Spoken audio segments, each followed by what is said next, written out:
உயிர்களுக்கு அழிவு கிடையாது. ஒவ்வொரு பெருமையிலும் பல ஆண்டுகள் வாழ்ந்த காலத்திலே வாழ்க்கையிலே கடைப்போதுன்னு சொல்லும் இல்லையா, இந்த கடைப்பு நீங்குவதற்காக நம்ம ராஜ்யத்தின் கால எழுதிட்டோம். அதே மாதிரி ஒரு பெருமையிலே பல்வேறு ஆண்டுகள் வாழ்ந்திருந்த காலத்திலே துன்பத்தைத்தான் அனுபவிக்கிறோம். அந்த துன்பத்தை நீக்குவதற்காகத்தான் பெருமான் என்ன செய்கிறார் கொடுக்கிறான், இந்த ஒடுக்கத்தை, அதாவது அடிக்கலை செய்கிறார். எல்லை இழைப்பு ஒளியை இட்டு வைக்கும். எல்லைன்னா முடிவு. இந்த உயிருக்கு உடம்போடு சேர்ந்த அமைப்பில் ஒரு முடிவு கொடுக்குறாரு. இருக்கு இவ்வளோ நாள் சங்கடப்பட்டு கொஞ்சம் ரெஸ்ட் எடுக்கட்டும் அப்படின்னு. எல்லை இழைப்பு ஒளியை இட்டு வைக்கும். தொல்லை உறும் இல்லையா, வாழ்க்கையினால எப்பவும் எல்லாத்திலும் நமக்கு துன்பத்தை தருவதாகத்தான் இருக்கிறது. அதனால் தொல்லை உறும் அந்தம் அடி நடு என்று முன். அந்தம்னா என்னது, முடிவு, அதாவது இறப்பு. அடினா என்னது, பிறப்பு, தோற்றம். நடுனா என்னது, தோற்றமும் முடிவு. இதான் முதல்ல ஒரு பால் என்ன சொல்லுவாரு, தோற்றிய திதியை ஒடுங்கி அப்படிம்பார். பிறப்பு, இறப்பு, நடப்பு, இந்த மூன்றையும் நடப்பதாக காத்தல் புள்ளி பெருமாள் செய்ய வைக்கிறேன். அந்தம் அடி நடு என்று என்ன அளவு இருந்து வந்த பெரிய கடல் போல. இவையெல்லாம் நம்முடைய நினைத்து பார்க்க முடியாத அமைப்பில், எண்ணற்ற அமைப்பில், இந்த உலகத்தில் உள்ள எல்லா உயிர்களையும் காப்பாற்றுகிற அமைப்பில் என்ன அளவு இறங்கு. இப்படித்தான் ஒவ்வொரு உயிருக்கும் செய்கிறார் என்று வரையறை செய்ய முடியாத அமைப்பில் ஒவ்வொரு உயிரும் தான் கேட்கின்ற வந்த நினைக்கின்ற வரலாற்றினை பெருமான் அதற்கு வாழ்க்கை முறைகளை இந்த பாதுகாத்து கொடுக்கிறான். அதான் என்ன அளவு இறந்து வந்த பெரிய வழி போட்டு இல்லையா. வழினா வழிகாட்டுவது துணையாக இருக்கிறது. பெருமான் நமக்கு துணையாக இருக்கிற வாழ்கின்ற காலத்திலே எல்லா நிலையிலும் நமக்கு துணை இருக்கிறான். நாம தான் அதை புரிந்து கொள்ளாமல் சபைக்கு தள்ளப்படுறோம். இறைவன் சித்தாந்த சாஸ்திரம் சொல்லக்கூடிய செய்தி அதுதான். எல்லா நிலைகளிலும் இந்த உயிரோடு இறைவன் இருக்கிறான். ஆனால் நாம் என்ன நினைக்கிறோம், நம்ம மட்டும்தான் தனியாக இருக்கிறோம், தகட வடுது, வேற ஒன்று காப்பாற்றுறதுக்கு ஆள் இல்லை, அப்பா இல்லை, அம்மா இல்லை, போயிட்டாங்க, இல்லை அண்ணெல்லாம் அங்கே இருக்கான், ஊரில் இருக்கான். இல்லை, ஒவ்வொரு உயிர் கூடையும் எல்லா நிலைகளிலும் இறைவன் இருக்கிறான். அதை அவன் என்ன செய்து கொண்டிருக்கிறான், நாம் என்ன செய்யறோம், நாம சில சமயத்தில் நம்புகிறோம். எப்போ நம்புகிறோம், எப்படித்தான் நடந்ததுன்னு தெரியல, அது நம்ம அழிந்துக்கிட்டே இருந்தாலும் ஆனால் எனக்கு நல்லா நடந்துச்சு அப்படின்னா யார் இருந்துச்சா, இறைவன் தான், கூட இருக்கிற பெருமான் தான் அதையெல்லாம் நமக்கு செய்து கொடுக்க. அப்படிப்பட்ட பெருமானுடைய திருவடிகள் போற்றி என்று சொல்லிட்டு மக்கள் ஆரம்பிக்கிறார். அருமையான ஒரு செய்தி. இதுவரைக்கும் சாத்திரத்துக்கு வரைக்கும் நூலையும் செய்கிறார். ஒரு உயிர் எப்படி பிறப்புக்கு வருது, இந்த உலகத்தில் எப்படி பிறப்புக்கு வருது, இந்த உடம்பு எப்படி கொடுக்குறான், யார் கொடுக்குறான் அப்படிங்கிறது அருமையாக சொல்கிறார். அதான் முதல் உருப்பாகம் வந்த வரலாறு. முதல்ல பிறப்பு எப்படி இருந்துச்சு, ஒரு மனிதனுக்கு பிறப்பு இருந்துச்சு. அதுக்கு முன்னால் ஆணவம் உயிரோடு சேர்ந்துருந்துச்சு. இறைவன் இருந்தாலும் தெரியாமல் இருந்துச்சு. ஒரு உருவமே இல்லாதவர்கள் தான் அது இருந்துச்சு. அப்போ அப்படிப்பட்ட நிலைக்கு முதல் பிறப்பு இல்லையா, அது எப்படி வந்துச்சு அதை தான் சொல்கிறார். முந்து உற்ற நெல்லுக்கு முடி தவிர நீடு சம்பை காகிதமும் தொல்லை கடல் தோன்று உவரும் எல்லாம் ஒருவுடை உப்பாய்தான் உள்ளவாறு உண்டாய் அருவமாய் எவ்வுயிரும் ஆகுதே. பிறப்பை நமக்கு எழுத்து கொடுத்தாங்க பார்த்தோம். மரத்தோடு இந்த உயிர் சேர்ந்துருக்குது, சங்கடப்பட்டு மரத்தை நீக்கிறதுக்காக கொடுத்தாரு. மரம் எப்படி சார் இருந்துச்சுன்னா ஆணவம் எங்கே இருந்துச்சு, எப்படி இருந்துச்சு, அது சரியா ஏன் உயிரோடு மரம் நீக்கிறது, அதுக்கு தான் சொல்ல வராது. நெல்லுன்னு எடுத்துக்கிட்டீங்கன்னா நெல்லுக்குள்ள என்ன இருக்குது, நமக்கு வேண்டிய அரிசி. அரிசி மட்டுமா இருக்கு, முளை, உமி இல்லையா, தவறு, இந்த மூணு சேர்ந்து அது ஏன் சேர்ந்துருக்கணும். எனக்கு நெல் அரிசி மட்டும்தான் வேணும், கிடைக்குமா? அரிசி வேணும்னா நெல் தான் இருக்கணும், நெல் தான் இருக்கணும். நெல்லுக்கு எப்படி இந்த உமி முளை தவிர கட்டாயம் இருக்கும், அது சாப்பிட பயன்படுத்துமா, எல்லாம் காலையில் குப்பையில் போட்டுருவோம். அரிசியை மட்டும்தான் எடுக்குது. ஆனால் என்னாச்சு, அதை காப்பாற்றுகின்ற அமைப்பு என்னாச்சு, இந்த மூணு கட்டாயம் இருந்தால் தான் நெல் விளையும், நெல் நமக்கு அரிசியே கிடைக்கும். அது வேண்டாம்னு சொல்ல முடியாது. நெல் இருந்ததான் இந்த மூணு இருக்கணும். அது மாதிரி இது ஒரு சாதனை. இன்னொரு சாதனை சொல்றாருன்னா, பாத்திரங்களிலேயே செப்பு பாத்திரம் பார்த்தீங்களா, அதில் தான் நிறைய அந்த அழுக்கு ஒட்டு விடுறாங்க. நீங்கள் எவர்சில் ஒட்டு இருந்தாச்சு, அதெல்லாம் பழைய காலம். செப்பு, பித்தளை, ஈயம், அதெல்லாம் அந்த காலம். இந்த எல்லா உலகத்திற்கு ஆணையத்தையும் கூட இந்த செப்பு பாத்திரத்தில் தான் அழுகுகள் ஒட்டுமா. அது எப்படி ஒட்டுந்தே தெரியாது, அது சேர்ந்தே இருக்குமா. செம்பு என்ற அந்த உலகத்தோடு எப்பயும் அழுகுமா. அது மாதிரி நெல்லுக்கு உரி தவிடு முளை மாதிரி செம்பு பாத்திரங்களில் கழிவு, அதாவது அழுக்கு சேருவதை போல இன்னொரு உதாரணம். தொல்லை கடல் தோன்ற தோன்று ஒவ்வொரு தொல்லை எவ்வளோ ஆரம்பித்த காலத்தில் என்ன இருக்குது, கடல் இருக்குது. கடலில் என்ன இருக்குது, நீர் இருக்குது. அந்த நீர் என்ன இருக்குது, உப்பு இருக்குது. யார் இப்போ இல்லையா, உச்சத்தொகையோ கன்னியாகுமரியோ கடலில் உள்ள நீர் உப்பாக தான் இருக்குது. வீட்டில் போர்வெல் போட்டு தண்ணி எடுக்கிறாரு போதா. இந்த கடல் நீருக்கு மட்டும் அந்த தன்மை இருக்கிறது. அதுபோல 3 உண்மை சொல்றாரு. எல்லாம் ஒரு முறை ஒப்பாய். இந்த 3ம் நெல்லுக்கு உரிதவிடு முறையும், செம்புக்கு அழுக்கும், கடலுக்கு உப்பும் எப்படி வந்துச்சுன்னு ஆராய்ச்சி கண்டுபிடிக்க முடியுமா? அது ஒரு இயற்கையானது, சேர்ந்திருக்கக்கூடிய எப்பவும் இது உப்புத்தன்மை இருந்தால் தான் கடல் நீர். ஏன்னா கடல் நீர் சொல்லிடலாம் இல்லை. அது மாதிரி நெல்லோட உமியின் தவறு இருந்தால் தான் அது நெல்லுன்னு சொல்ல முடியும், வரிசை அதுக்கு கிடைக்க முடியும். செம்புல அழுக்கு இருக்குது. அது மாதிரி ஒரு முறை ஒப்பாய். இந்த 3 ஒன்று போல் இருக்கக்கூடிய அமைப்பிலே உள்ளவாறு உண்டாய். இந்த மனித உயிரையும் கொண்டு சேர்ந்து இதே மாதிரி உயிரினால என்னதுங்க கொண்டு சேர்ந்தது. இந்த கடல் நீரில் உப்பு மாதிரியும், செப்பு பாத்திரத்தில் கழிவு மாதிரியும், அரிசியோடு சேர்ந்து நெல்லில் இருக்கக்கூடிய உமிக்க ஒரு மாதிரியும் இந்த உயிரோடு சேர்ந்து ஒன்று. அதுதான் ஆணவம் என்று அறியாமை. கண்ணுக்கு தெரியுமா சார், பார்க்க முடியுமா அந்த அறியாமை என்ற ஆணவம்? பார்க்க முடியாது. அதுதான் அருவமாய் அப்படிங்கிறார் இல்லையா. எப்படி இருக்குது, அருவமாய் இருக்கிறது. எல்லா உயிரோடு இருக்கிறது, அருவமாய் இருக்கிறது. எவ்வுயிரும் வார்த்தை. உயிர்னால என்னாச்சு, ஆணவம் இருந்தால் உயிர். ஆணவம் இயற்கை என்ன கடவுளாக அருவமாய் பார்க்க கண்ணில் தெரிய முடியாது. எல்லா உயிரும் இருக்கிறது. எவ்வுயிரும் ஆர்த்து.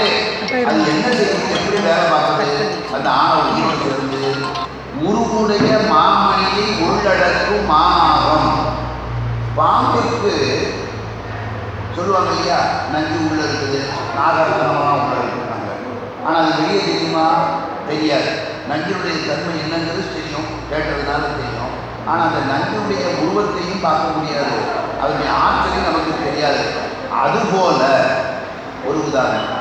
இன்னொன்று சொல்றாரு, வன்னிதன்னை தானடக்கும் காட்டக தகுதியும் போல். இந்த மரம் இல்லையா, அதுல உள்ள தீ இருக்குது. ஆனால் வெளியே தெரியுமா? எப்போ தெரியும்? வருஷம் போதும் நம்ம பக்கத்து வீட்டுக்கு அதெல்லாம் விட்டாச்சு இருக்கும். அதனால் விறகுலாம் கிடைச்சி தாமல் பண்ணி எல்லாம் ஒதுங்கி எல்லாம் போயாச்சு, ஒன்றும் தெரியாது. அது சொல்கிறாங்க, விறகுல இப்போ எத்தனையோ ஜாமான்கள் நிறைய கண்ணில் கிடைச்சாலும் அந்த காலத்தில் தீ பற்றுவதற்கும் தீ பிடிக்கிறதுக்கும் சமையலுக்கு அதை உபயோகப்படுத்தி எதைத்தான் உபயோகப்படுத்தினாங்க? விறகு தான் உபயோகப்படுத்துறாங்க, மரத்துக்கும் உபயோகப்படுத்துறாங்க. ஏன் கல்லெடுத்து உபயோகிக்கக்கூடாது? கல்லை விட்டு எடுத்துவிடுவோமே, தண்ணி விட்டு எடுத்துவிடுவோமே, அப்படி செய்யலை. ஏன் அப்படின்னா விறகிலே நாம் பார்க்காத அளவுக்கு அந்த தீ பற்றுகிற தன்மை, தீத்தன்மை இருக்குது. ஆனால் வெளியே தெரிஞ்சா விறகு தீ இருக்கிறது எப்போ தெரியுது?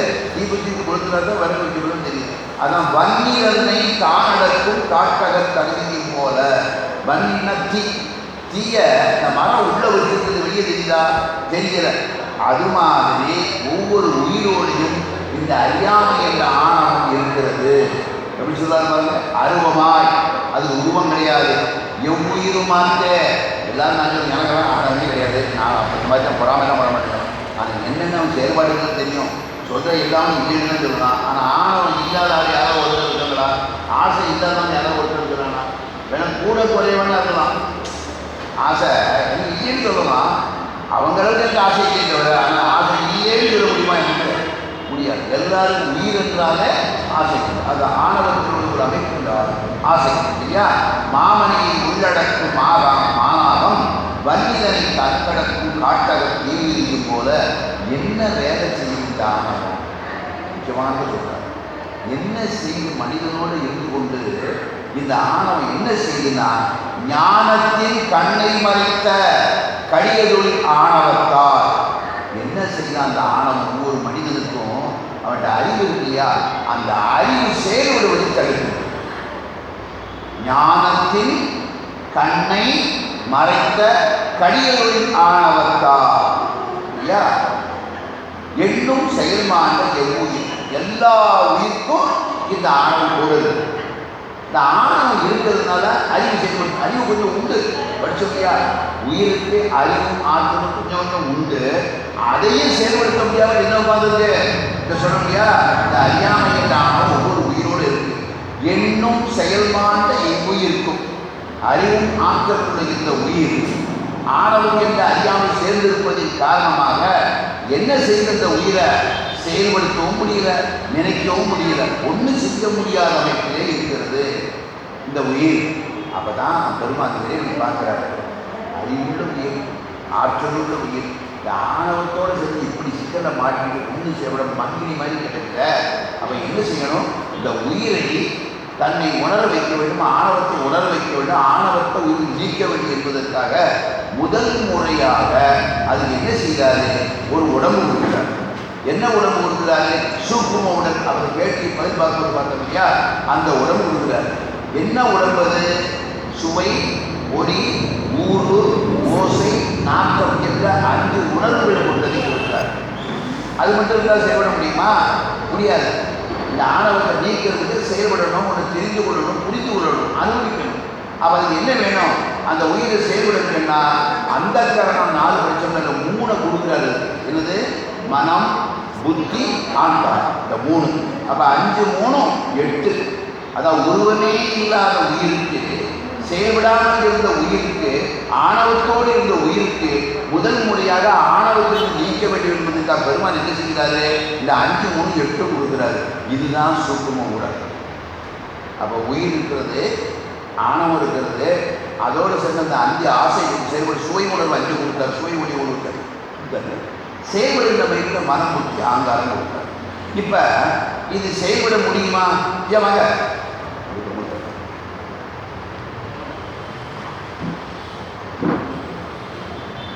இந்த உயிர் செயல்பட முடியுமா? வெளியே செயல்படுறது தெரியுமா? ஆனால் செயல்படும். ஏன்னால செயல்படும்? மனம், புத்தி, ஆங்காரம் இருக்கிறதுனால, இந்த உணர்வுகள் சுவைமொழி உருவோசை நாட்கள் இருக்கிறதுனால செயல்படும். ஆனால் நம்மள மாதிரி செயல்பட முடியுமா? செயல்பட்டால் வெளியே தெரியுமா? தெரியாது, உடம்பு கிடையாது. அதனால் என்ன செய்யணும்? மனம், புத்தி, ஆங்காரம் இருக்கிறதுனால, அந்த சுவை உணர்வு இருக்கிறதுனால ஒரு ஆசை வரும். ஆனால் என்ன செய்ய? ஆசை செயல்படுத்த முடியுமா? உடம்பு கிடையாது.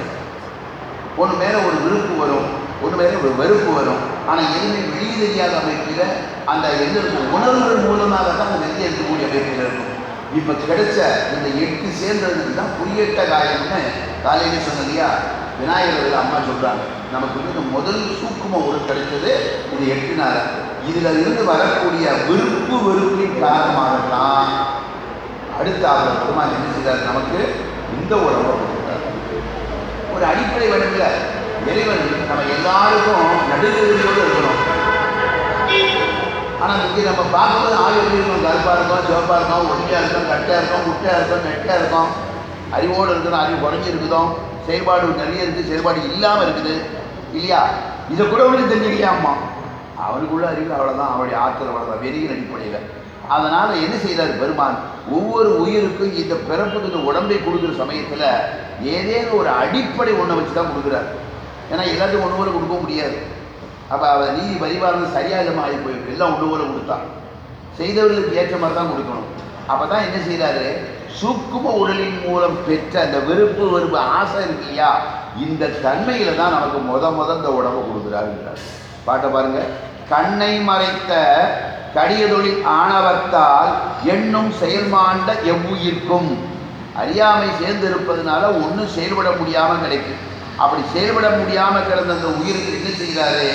கண்ணே தெரியாதவன் ஒருத்தனுக்கு கண்ணு கொடுக்கலாம், அரவிந்த் ஆஸ்பத்திரி போய் ஆப்ரேஷன் பண்ணலாம். ஆனால் முதல்ல எடுத்தோன்னு என்ன செய்யணும்? நம்ம கூட்டிட்டு போற அளவுக்கு கையை பிடிச்சாத வரணும் இல்லையா? அப்ப அவனுக்கு என்ன பண்ண முதல்ல ஒரு கம்பாத கொடுக்கணும் இல்லையா? அது மாதிரி இறைவன் நமக்கு எது செஞ்சான்? முதல்ல சூக்கும உடல் கொடுத்தது கண் தெரியாத ஒரு குருடனுக்கு கம்பு கொடுத்தது மாதிரி உள்நாடி கற்புலனாம் காணாதாம் கை கொடுத்த கோலே போல. என்ன செஞ்சார்? முதல்ல இந்த சூக்கும உடலை கொடுத்தாரு. கண் தெரியாத ஒருவனுக்கு கண் கொடுக்கலாம், அது பயிற்சியில் வரமுறை நடக்கக்கூடியதுனோம். ஏன்னா கண் யார் டோனர் கொடுத்தாங்களா அதை கண்டுபிடிக்கணும், ஆளை கண்டுபிடிக்கணும், எந்த ஆஸ்பத்திரியில் பண்ணுனாங்கன்னு பார்க்கணும், அங்கே இவனை கூட்டிகிட்டு போகணும், இவ்வளோ வேலை இருக்குது. அப்போ எடுத்தவனே இவன் அவன் தன்னுடைய நடவடிக்கை செய்திருந்தா ஒரு கம்பை வச்சுருக்காங்க இல்லையா? அந்த கம்பை கொடுத்தது மாதிரி மனித உயிருக்கு ஆணவத்தில் இருந்த நீங்குவதற்காக எடுத்தவன் என்ன செய்கிறாரு? ஒரு கோல் கொடுத்தாராம். எப்படி கோல்? அதுதான் சூக்குமோடல் என்ற கோல் அப்படின்றது. உள்நாடி கற்புலனால் காணாதம் கை கொடுத்த போலே போல பொற்புடைய மாயை உணர்ப்பின்கண் முற்பால் தனது கரணமும் புவனமும் தந்து என்ன செய்கிறாரு? அந்த இதை கொடுக்குறாரு. நம்ம சுவைமொழி ஊர்வோசை 5, அடுத்தது அந்த கரணமும் எப்படி கொடுக்குறாரு? தனின்னா உடம்பு, அதான் சுவைமொழி ஊர்வோசை. கரணம்னா இந்த மனமுத்தி ஆங்காரம், அது ரெண்டையும் கொடுக்குறாரு.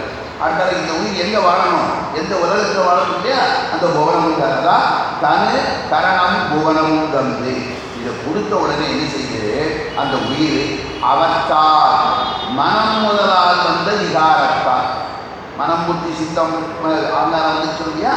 அதனால ஆசைப்படுறதோ அனுபவிக்கிறது உண்டான ஆற்றல்ல சுவை ஒளி உருவசை கொடுத்தாரு. அப்போ வரக்கூடிய விருப்பு வெறுப்பு தன்மை இல்லையா, மனதின் காரணமாக வந்துச்சு இல்லையா? அதை முத எடுத்துக்கிட்டு தான் இந்த பருவுடம்பை கொடுக்குறாரு.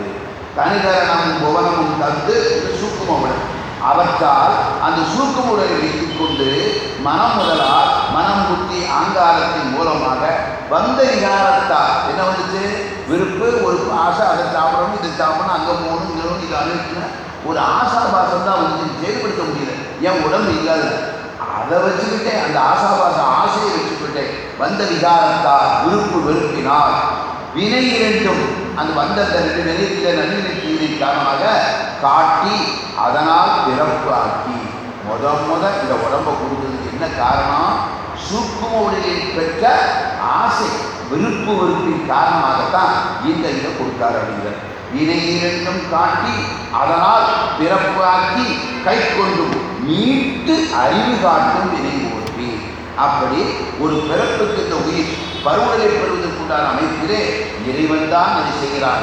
அப்படிப்பட்ட செயல்களை செய்த இறைவனுக்கு நன்றி வாழ்த்து அப்படிங்கிறார். மீட்டு அறிவுன்னா இறை காட்டும் வினை ஓட்டி, அவன் செய்த செயல்களுக்கு நான் நன்றியோடு இருக்கிறேன் என்ற அமைப்பிலே சொல்கிறார்.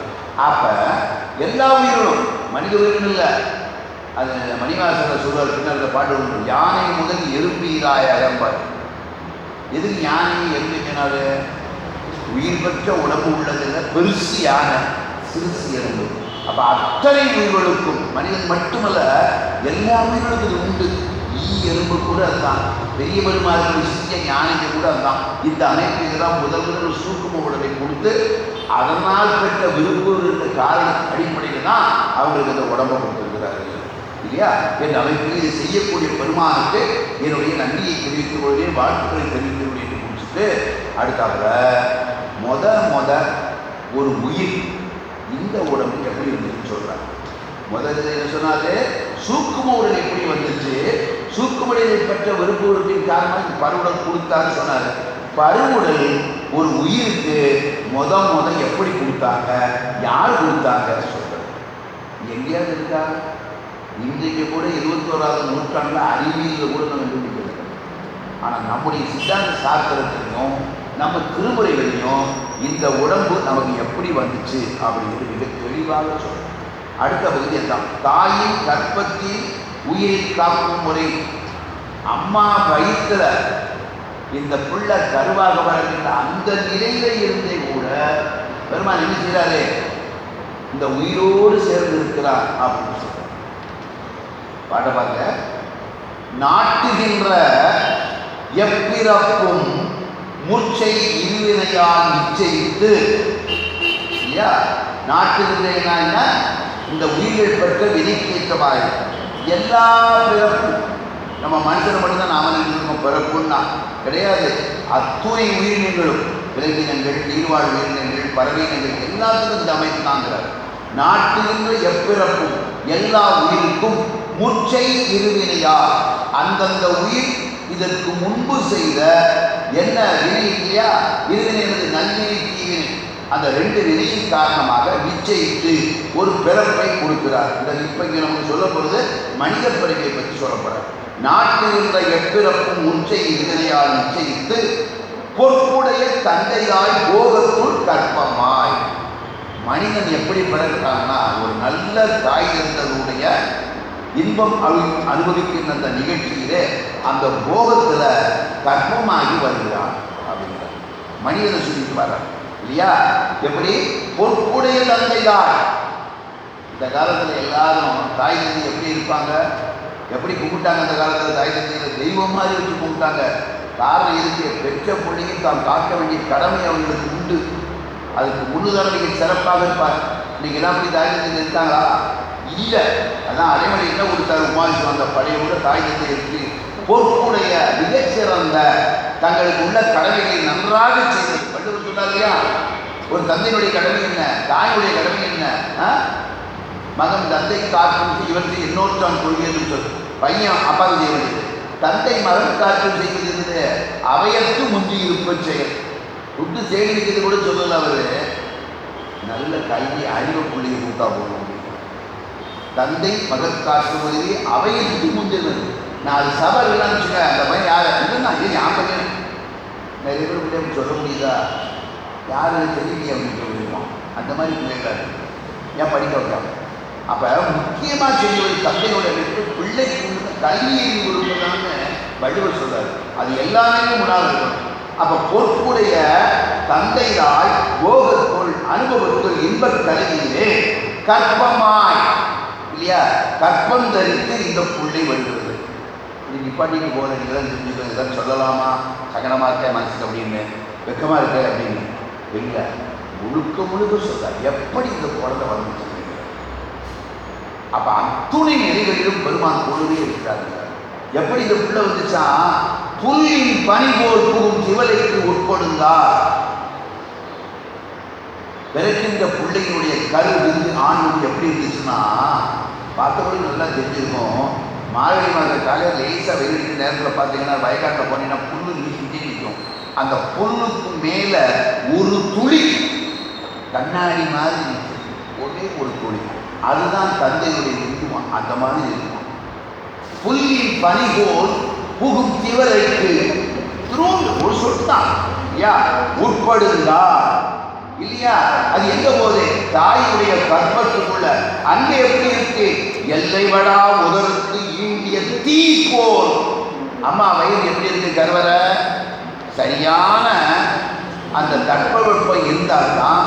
இன்னும் சொல்ல போனா அந்த தாயினுடைய இந்த கருவை இருக்கக்கூடிய இந்த வயிற்றுடைய அந்த அமைப்பு பாகம் வந்து உரிய வெப்பம் இருந்தால்தான் போன இந்த கரு தெரிவிக்க முடியும் இல்லையா. புல்லின் பனிபோல் பும் திவலைக்கு உட்படுத்தால் எல்லை வடாதரத்து நிறைய உள்ள நிறைய நீர் எண்ணத்துக்கு அது ரத்த வெள்ளம். எல்லை வடா உதரத்து ஈண்டிய தீ பல்வகையால் அங்கே கிடந்த அனாதி நம்பசியார். ஒரு முக்கியமான செய்தி சொல்றார். குழந்தை பிறகுன்னு நம்ம சொல்றோம் இல்லையா, பிரசவம்னு சொல்றோம் இல்லையா. இது யாருக்கு ரொம்ப சங்கடமானது, தாய்க்கு. தாய்க்கு தாய்க்கு அனுபவங்கள் தான் சொல்றீங்க. ஆனால் உமாவதி சோனிக்க தான் சொல்றாரு, திருவாசகத்தில் பற்றீங்கல்ல, அவரும் சொல்றாரு, தாய் இந்த குழந்தையை பெற்றெடுப்பதற்கு என்ன சிரமப்படுகிறாளோ அதை விட அதிகமாக இல்லை அதே அளவாவது இந்த குழந்தையும் தொழிலோடு தான் பிறந்து வருகிறது. உங்களே மட்டும்தான் திருவாசகம் படிக்கும் போது இதை படிக்கும்போது அதுக்கு முன்னால் வரைக்கும் நம்ம என்ன பண்ணணும், அப்படி சமுதாயத்தை தான் சொல்லியிருந்தோம். அப்பா முதல் தலை பிரசவம் பெற்ற பிள்ளை தாய் வழியாக வரணும், அது ஒரு இது ஒரு பரப்பு பறக்கிற மாதிரி அப்படின்னு சொல்லி சொல்லி அதை அனுபவிச்சு கேட்ட நாம அந்த பிள்ளை பேர் என்பது தாய்க்கு மட்டும்தான் என்று பார்த்து கொண்டிருந்தோம். ஆனால் உமாபதீஸ்வரர் சொல்றார், மாணிக்கவாசகர் திருவாசகத்தில் சொல்றார், போற்றி திருவகல்ல இல்லையா. இன்றைக்கு அறிவியலாளர்களும் ஒத்துக்கொள்ளக்கூடிய அமைப்பில் இந்த கருவறையில் 9 மாதம் இருக்கக்கூடிய இந்த குழந்தையும் எண்ணற்ற துன்பங்களை பற்றித்தான் வெளியே வருகிறது. முதன்முறையாக சொல்ல வேற யாருமே சொல்ல, சாஸ்திரங்களும் வேற யாருமே சொல்லல. அது மாதிரி திருமுறைகளில் கூட வேற யாரும் மாணிக்கவாசகர் ஒருவர் தான் அதை சொல்றார். எப்படி சொல்றாரு, என்ன செய்தான் பாருங்க. பல்வகையால் அங்கே கிடந்த அனாதி உயர்வம்பசியார் எங்கேயும் ஆக எடுக்குமென அம்மா வயிற்றுக்குள்ள போச்சுல இது அங்க அதுக்குள்ள நிறைய திறவர்கள் நீர் இருக்குன்னு சொன்னா இல்லையா, ரத்தம் இருக்குன்னு சொன்னா இல்லையா. எப்ப நீர் ரத்தம் இருக்குனாங்க என்ன கிடைக்கும்? கிருமி இருக்கும் இல்லையா, புழுக்கள் இருக்கு இல்லையா. இவையெல்லாம் பசுவோடு இருக்கிறது. வந்த விருந்துவை சாப்பிடுறதுக்கு ரெடியான வளர்க்க சொல்ற பாட்ட பார்க்க. பல்வகையால் அங்கே கிடந்த எங்க தாயுடைய கருவறைக்குள் கிடந்த அனாதி, அதுவும் முன்னாலே இருக்குது, பல்வேறு புழுக்கள் கிருமிகள் உயர்தம்பசியார் அப்படி கிடைக்காங்க. உள்ள போய் மாட்டிக்கிடுச்சு, வெளியே வந்து சாப்பிட்டு போக முடியுமா? அது வெளியவே வர முடியாது. அம்மா வயிற்றுக்குள்ள கருவறைக்குள்ள கிடக்கு, அந்த ரத்தத்துக்குள்ள கிடக்கு, அந்த நீருக்குள்ள கிடக்கு. அப்ப அங்க இருந்தா ஏதாவது சாப்பிட முடியும்? இருக்கிறது எல்லாமே சாப்பிட ரெடியா இருக்கு. சாப்பிடுறதுக்கு வெளியே இருந்தா ஒரு பொருள் வரணும். வெளியே வந்த பொருள் என்னது? அப்பாவுடைய விந்து ஒரு துளி, அது எப்படி பனி துளி போல் உள்ள வந்துங்க. அதை சாப்பிடுறதுக்கு இருக்க அத்தையோடு போய் அதுல தப்பிக்கணுமா சொல்ற. அங்கே கிடந்த அனாதி உயர் தம் பசியால் எங்கே மாக எடுக்குமென அப்படி ஒன்றமா ஓடியாந்து உள்ள இருக்கிற அத்தனை இருந்த ஒண்ணு போயிருந்து உள்ள கரு அதை சாப்பிட போகுது. அப்ப இந்த கருவை காப்பாற்றி குழந்தையா கொண்டாங்க யாரு தெரியுமா? சிவபெருமான். உள்ள உட்கார்ந்து இருக்காராம் பெருமான். இந்த புள்ள வரும்போது விதைக்கேற்ற பிறகு கொடுத்தாங்க இல்லையா, வடிவம் கொடுத்தாங்க இல்லையா. அதுக்காக என்ன செஞ்சாரு? இந்த ஒரு தந்தையுடைய வயிற்றில் வரக்கூடிய இந்த விந்துவான தாய் வயிற்றுக்குள்ள போகும்போது வரப்போகுது. அங்கே இந்த மாதிரி என்ன இருக்குது, இதை சாப்பிடக்கூடாது. இறைவனுடைய அடிப்படையில் இந்த உயிர் பிறக்க வேண்டும், 9 மாதம் பிள்ளையா வரணும் என்ற ஒரு எண்ணத்தோடு பெருமான எங்க இருக்கிறானா அந்த ஆட்டா வயிற்றுக்குள்ள கருவுள்ள போகும்போது இந்த கரு வரணும் உள்ள போய் வந்துருக்கிறான். பார்க்க பாருங்க. வெக்கும்பி காய கருப்புளியில் காத்திருந்தும் உள்ள போய் உட்கார்ந்துருக்காரு பெருமான். நம்ம வரவேற்கிறது வரப்போது இந்த கரு இந்த கிருமிகள்லாம் சாப்பிடக்கூடாது. இந்த விந்துனுடைய அடிப்படையில் வந்து ஒரு புள்ள பிறக்கணும்னு விலையின் அடிப்படையில் அவர் எல்லாம் வெளியெல்லாம் கொடுத்தாரு. அப்ப என்ன செஞ்சிருக்காரா? அந்த வயிற்றுக்குள்ள போய் உட்கார்ந்து இதை வரவேற்று கொண்டிருக்கிறார். மற்ற எதனாலும் கிருமி சேதம் வந்து கூடாது. அது எப்படி சொல்றாரு? இந்த வயிறு எப்படிப்பட்ட வயிறு, இந்த கருவறை எப்படிப்பட்ட வயிறு? வெம்பும்பீன எப்ப பார்த்தாலும் எப்படி இருக்குமா? சூடா அந்த அம்மாவுடைய வெண்கும்பி காய கருப்புளியில் காத்திருந்தும் இந்த விந்து வருவதற்கு முன்னாடி போகாது இருக்காரு. அவர் எப்படிப்பட்ட ஆளு? வேலைக்காரன் உட்காந்துருந்தாலும் உட்காந்துக்க மாட்டான், அப்பா அம்மா உட்கார்ந்தாலும் உட்காந்துக்க மாட்டார். ஆனால் பெருமாள் என்ன செய்தார்? ஒரு உயிர் பிறக்க வேண்டும் என்றால் அதற்கு முன்பாகவே தான் போய் காத்திருக்கார். இதெல்லாம் நம்ம சிந்திச்சு பார்த்து பெருமானை வணங்கணுமா, நன்றி சொல்லணுமா இல்லையா? அதான் சொல்றாரு. காய கருப்புளியில் காத்திருந்தும் அட்டரசர் ஏன் காத்திருந்தாரு? ஏன் இது காமியத்திற்கு? காமியம்னா ஆகாமிய வினை. ஆகாமியம்னா என்ன கொடுத்துருக்கு இல்லையா? உயிர் இன்றைக்கு செய்த வினை. இந்த வினை தான் என்ன வருது நமக்கு? சங்கீதமா பிரார்த்தமா வரும். அப்ப செய்த ஒரு வினைக்கு ஏற்ற மாதிரி இந்த பிள்ளைக்கு உறுப்பு கொடுப்பதற்காக பெருமான் ஆத்தாவுடைய வயிற்றுக்குள்ள உள்ள உட்கார்ந்துருக்காராம். காமியத்திற்கு ஏய கை கால் முதலாம் எவ்வொருக்கும் இந்த பிள்ளைக்கு வினையினுடைய அடிப்படையில் இந்த உறுப்புகள் எல்லாம் கொடுக்கிறதுக்காக பெருமான் உள்ள உட்கார்ந்துருக்கிறார். எப்படி பார்த்துருக்காரு? காவியத்திற்கு ஏய கைகால் முதலாக எவ்வொருக்கும். அடுத்த வார்த்தை ரொம்ப முக்கியம், உங்களுக்கு சந்தேகம் வரணும். ஆசு அறவே குற்றம் இல்லாத அமைப்பிலே பிறக்கக்கூடிய அந்த உயிருக்கு அவயவங்களை பெருமான் கொடுப்பதற்காகவும் பிற கிருமிகளினால் இறந்து போகாமல் இருப்பதற்காகவும் அங்கே இருக்காரு. வெண்கும்பி காய கூறுவழி காத்திருந்தார் அப்படிங்கிறார். ஆசு அளவே செய்து திருத்தி பின்பு யோகம் இருத்திங்கிறார். என்ன சந்தேகத்தில் வரணும் நமக்கு? நம்ம எத்தனை பார்க்குறோம்?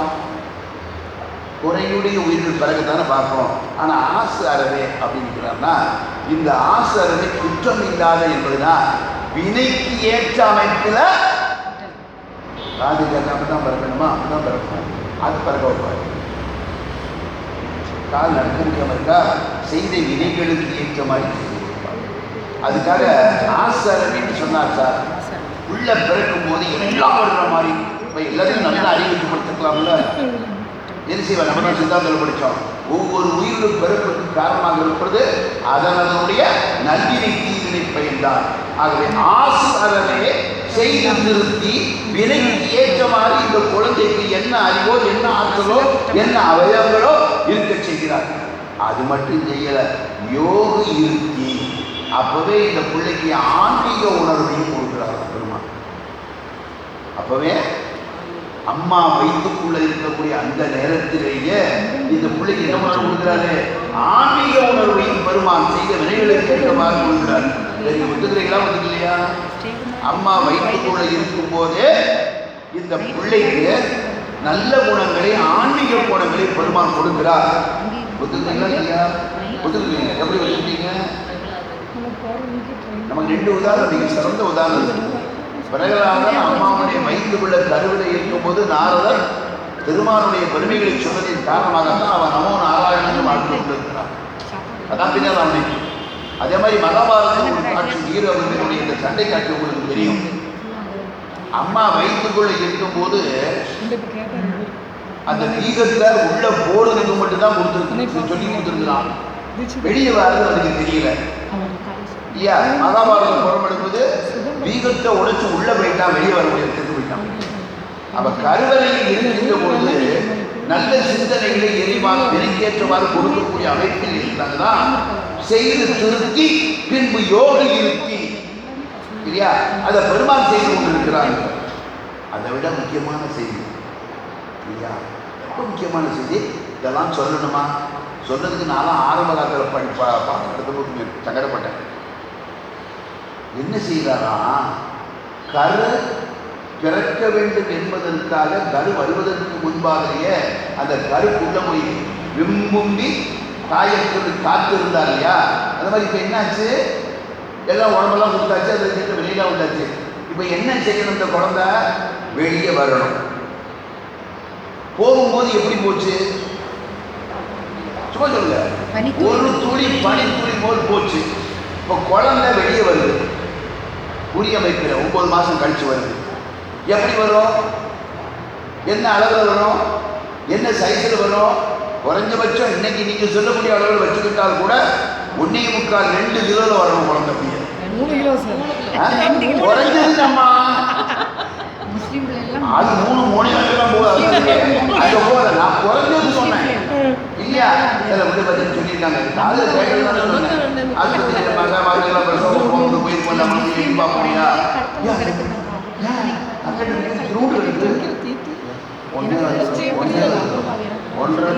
அதுதான் குறைஞ்சபட்சம். நான் நம்ம சொன்னா நீங்க வேற மாதிரி நினைக்க கூடாது இருக்கு. அதை குறைஞ்சபட்சம் 1.25 கிலோவாக இருக்கணும். பனி துளிபோல் உள்ளே போன அந்த இடம் ஓட்ட உங்களுக்கு தெரியும். திருப்பி இந்த 1.25 கிலோல வெளியில வரணும்னா வர முடியுமா? 2 பேருக்கும் சேதம் ஆகுமா இல்லையா? குழந்தைக்கும் சேதமாகும், குழந்தைய பெருகின்றவர்களுக்கு சேதமாகும். இந்த சின்ன இடத்துல எப்படி வளர்க்க முடியும்ட்டு உள்ள பெருமாள் இருந்தா இல்லையா? வளர்த்தா இல்லையா? காப்பாத்தினா இல்லையா? அணைச்சு வெளியே கூட்டிட்டு வராங்க. நான் சொல்லுறேன், உமாவதி சொல்லுகிறார். இப்போ நம்ம வீட்டில் வயோதிகர்களை வியாதி நோயாளிகளை கூட்டு போனால் ஆஸ்பத்திரி எப்படி கொண்டு போகிறோம்? அப்படி கைத்தாங்களாக கூட்டிட்டு போகிறோம் இல்லையா? அது மாதிரி பிறந்த இந்த குழந்தைக்கு அந்த சின்ன ஓட்டையில் வெளியே வர முடியாதுன்னு பெருமானை என்ன செஞ்சாரா? அணைச்சு கூட்டிட்டு வந்தாராம். எந்த இடத்துல இருந்து? நாமெல்லாம் தப்பா நினைக்க மாட்டீங்க. 60 அந்த இடத்துல போய் பெருமான் இருந்து உள்ளே இந்த உலகத்துக்கு கொண்டு வருவதற்காக சொன்னார் என்று நான் சொல்லல, உமாவி சொல்ற. ஐய வழியை கொண்டு அணைகின்ற அணைச்சு கூட்டிட்டு வந்தாராம். பொய்யாத கல்லறவே, பொய்யாத உண்மைத்தன்மை உள்ள இதெல்லாம் மேலே சொல்வது இதெல்லாம் கற்பனையான சார். இப்படிதான் நடக்குமா சார்? நான் அப்படி ஒரு நாளும் சிவபெருமான் இப்படி வந்து கூட்டிகிட்டு வரும்போது நான் பார்த்தது இல்லையே சார். அனுபவி தான் தெரியும். அதான் சொல்றாரு, பொய்யாத வல்லவமே. பொய்யாதான உண்மையான. நீங்க நினைக்கலாம் சொல்லக்கூடிய கருத்து அப்படியா இப்படிதான் நடக்குமா? நடந்துச்சா? நம்பணும். நம்புறோமா இல்லையா? பார்க்குறோமா இல்லையா? நம்ம வீட்டு பிள்ளைகளுக்கு குழந்தை பிரசவமா தெரிஞ்சுக்கிது. கொஞ்சம் சைடு படிக்கத்தானே செஞ்சுருக்கோம். உள்ளே போனது ஒரு துணி தானே. இப்போ வரும்போது 1.2 கிலோவில் வருது இல்லையா? அதே துவாரத்தில் வர முடியுமா? அதான் சார், யார் வாரா சுகப்பிரசவமோ இல்லை சிசேரியன் பண்ணி குழந்தைங்க அம்மாவும் சௌரியமாக இருக்கான்னா காரணம் யார்? பெருமான். சரிங்களா? உடனே இங்கே ஒரு கேள்வி கேட்கலாம் சார். சார் சிக்கலில் மாட்டிக்கிட்டு சிக்கலில் மாட்டிக்கிற கேஸு செய்த வினையினுடைய அடிப்படையில் அந்த மாதிரி இருக்குதான். அதான் முன்பக்க ஐய வரியை கொண்டு அணைகின்ற பொய்யாக வல்லவரே போற்றி. ஆனா முற்றோர் எத்தனாவது பண்ணிட்டு இருக்கீங்க? நீங்க மட்டும் இப்ப உங்க சபையில இருந்து நீங்க எத்தனாவது பண்ணிட்டு இருக்கீங்க? 50 முடிச்சிட்டோம். 50 முடிச்சாச்சு. நம்ம மற்ற சபையெல்லாம் சேர்ந்து கூட இப்படி 100 பேரை படிச்சிருக்கீங்க இல்லையா? படிச்சிருக்கீங்களா? திருவாசகத்தில் இந்த பாட்டு வருது தெரியுமா? இந்த செய்தி வருது தெரியுமா? எங்க வருது?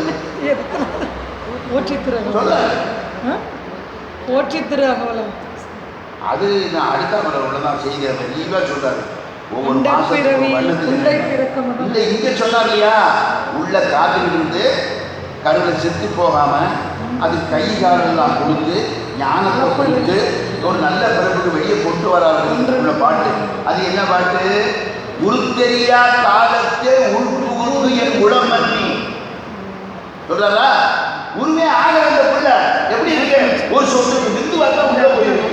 அப்பவே பெருமானிங்க உள்ள போறாரு. நாட்கள்ல மாணிக்க வாசல் உருத்தெரியா காலத்தே உள்புகுந்து என் உடம்பண்ணி கருத்துருத்தி. இந்த குழந்தை எப்படி பிறக்கணும் எண்ணம் சொன்னா இல்லையா? ஆசிரியரவே செய்து திருத்தி பின்பு தோசம் போட்டா இல்லையா? அங்கே கருத்துருத்தி பூர்வத்து கருணையினால் ஆண்டு கொண்ட எந்த பெருமான்? திருத்துருத்தி நேயானை தித்துக்கும் சபபத்தை அறுத்தீரா நாயடியில் அணிகளை கண்டேன். எங்க கண்டபத்துல 3வது பாட்டு முடிச்சுட்டு கண்டபத்துல 3வது பாட்டு. இந்த உடம்ப இணைக்கேற்ற அளவுல செவ்வனை செய்து கொடுத்தது யாரு? சிவபெருமான் தான். முழுமுதல் கடவுள் தான். எவ்வளவு ஒரு சிறப்பான அமைப்பில் சிந்திச்சு இறைவனுடைய திருவுருள் உமாவை சிவத்துக்கு வந்து நம்ம சொல்றோம் இல்லையா? இறைவனுடைய திருவுருள் உள்ளிட்டு உணர்த்த இதையெல்லாம் சொல்றாரு. அடுத்த சொல்லிட்டு போனாரு மாணிக்க வாசகர் போற்றி திருவகவல்ல ஒவ்வொரு குழந்தையும் தாயுடைய வயிற்றில ஒவ்வொரு மாசமும் எப்படி வளர்ந்து எப்படி வெளியே வந்துச்சு அப்படின்னு சொல்லிட்டு அவர் தான் சொல்றாரு தெளிவா. 2 பேருமே மிக்க துன்பப்பட்டு தான் இந்த உலகத்துல பிறக்கவாங்க அப்படின்னு சொல்றாரு.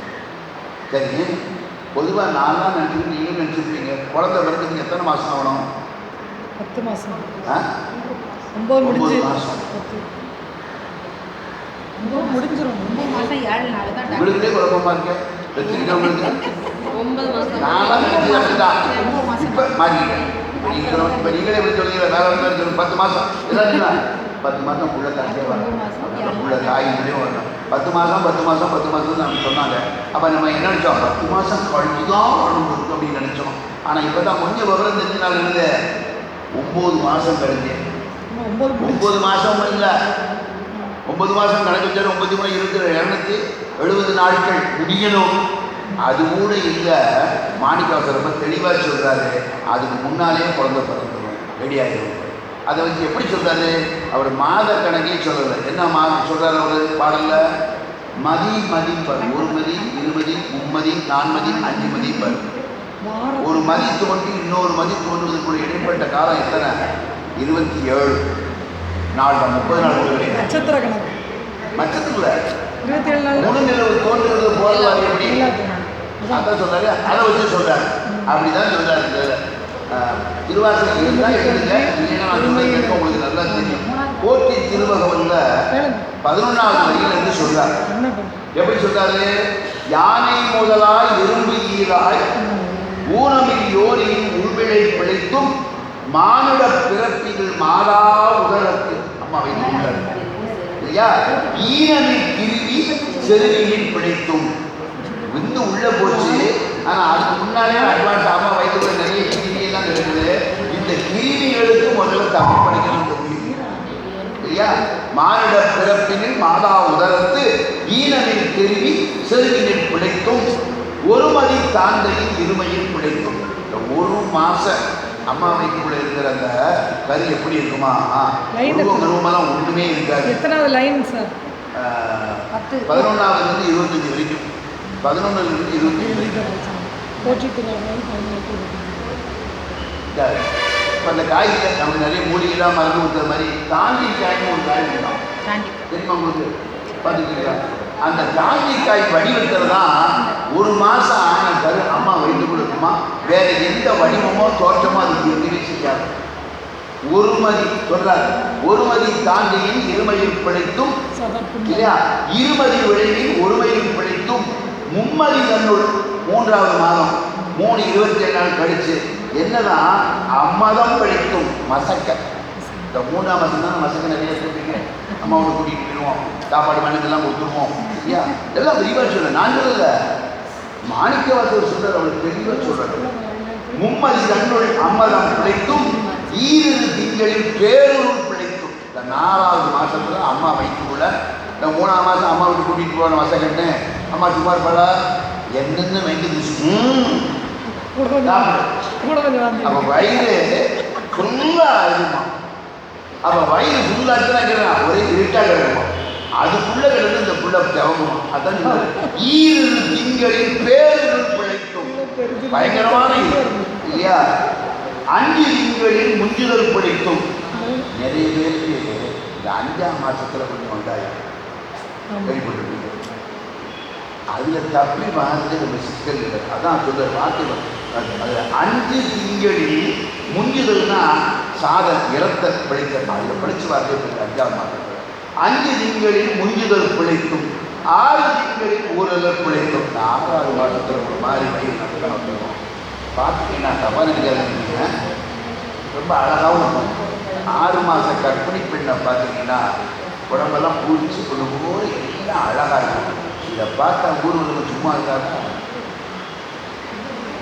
நம்ம பார்த்தீங்கன்னா கல்யாணமே 7 வருஷம் ஆச்சு.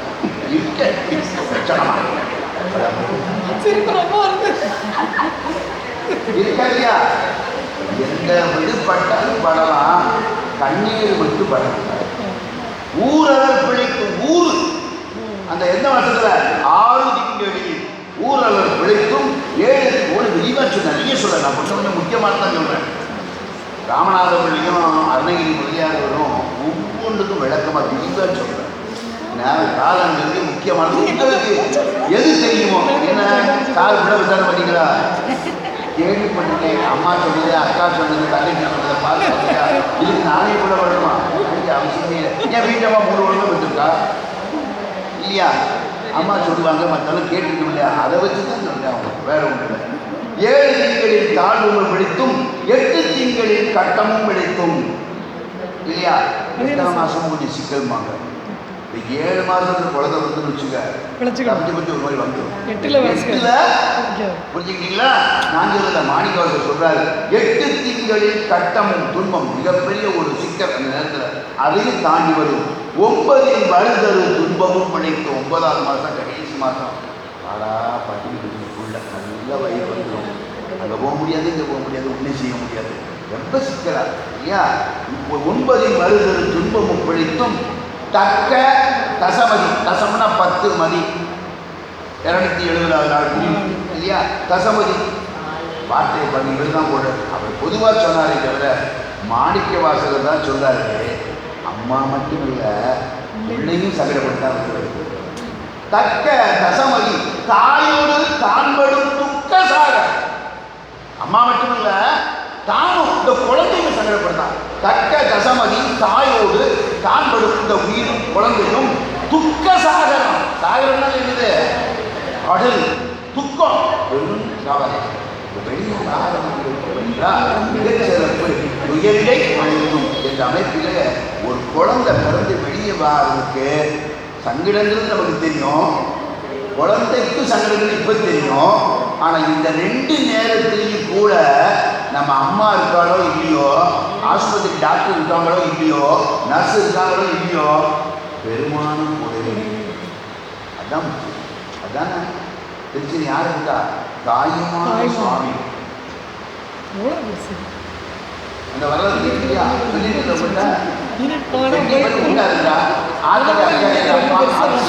இருக்கா? என்னதான் எப்படித்தான் வச்சு மாப்பிள்ளை பார்த்தாலும் சரி, அத்தையும் மாமாவும் பார்த்தாலும் சரி, இந்த பொம்பளை பிள்ளைக்கு பிறக்கிற நேரத்தில் புள்ள பிறக்கிற நேரத்தில் யார் இருக்கணும்? அம்மா கூட இருக்கணும். காவிரி தண்ணி விடுச்சு புள்ள அழுது அம்மா வல்லையா அம்மா வல்லையா. அந்த காலம் இப்போ நடந்தது இல்லையா? அப்போ போக முடியுமா? இப்போ எதுக்காவது போயிடுவோம். அப்போ என்னாச்சு? காவிரி நீர் குறைந்தா தான் வர முடியும். இக்கரையில் இருக்கிற தாய் அவளை பார்க்க. அதுக்குள்ளே புள்ள பிறந்தாச்சு 3 நாள் 4 நாளைக்கு அம்மா வந்து பார்த்தா எடி எப்படி இருக்குன்னு பார்த்து பாடலாம். குழந்தையோட பக்கத்தில் இருக்காங்க. என்னம்மா நீ தானே பிரசவமெல்லாம் பார்த்த,